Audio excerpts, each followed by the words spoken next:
Thank you, Mr. Chairman.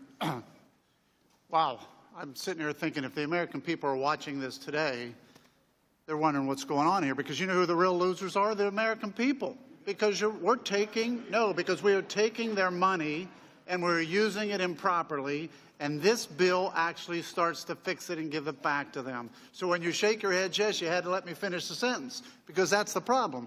The American people are sitting there saying, I'm working every day, and I don't have enough money to pay my bills, and I end up paying these taxes, and they go to Washington. And by the way, you know who put those books together? Not some lawyer. You guys did. The Ways and Means Committee did. If you were here back when these laws are being passed, I mean, everybody in this committee, as laws are being passed and tax laws are being passed, you built this section of laws, and we're trying to fix this section of laws by bringing it down to a simpler tax system.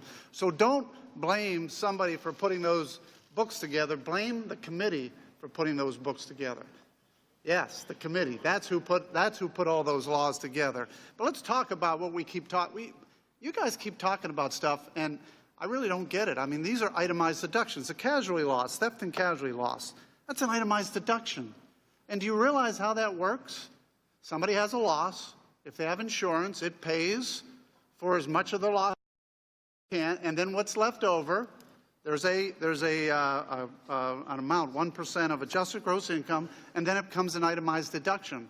So these aren't actual losses that are going away. These are itemized deductions where, Mr. Barthold, you've already said, when we doubled the standard deduction, on average, and I realize there are some districts like Connecticut, you're right, Connecticut has a unique situation, but on average, how many people, when you double the standard deduction, will itemize?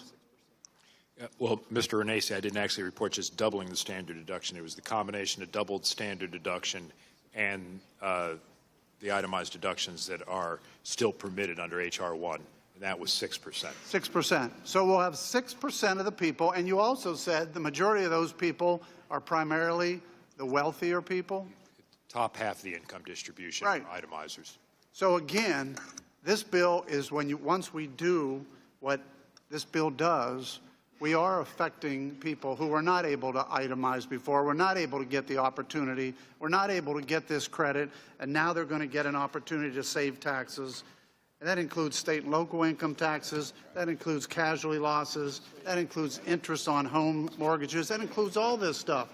So if we're going to keep talking about this, can we at least make sure that we're talking about it 6%, except for some unique situations? It's 6% of the American people who are probably the more wealthier Americans. That's really the key here. It is frustrating. And again, people back home have to be looking at this and saying, can I get a break? I'm barely making ends meet. Can I get a little break here? I'm paying too much tax. It's being wasted in Washington. It is clearly being wasted. And how do I get some help? And that's what this bill does. We can keep talking about all the wealthy people that you guys want to talk about who are going to be able to itemize, that's 6%. But in the end, I think what we need to start talking about is that hardworking American taxpayer and making sure that they are getting a little bit more take-home pay so they can make ends meet and save a little bit of money. And I think my friend Mr. Pasquarello said he represents fire. So do I. I represent firefighters. I represent police officers. I represent all those same people. I represent all those same people who will get a tax break and want the tax break. And I think that's important. 94% of these people, 94%, will not be itemizing on the average. And we've got to start thinking about those firefighters, those police officers who now will have an opportunity to bring some more tax money home. I thank you, and I yield back.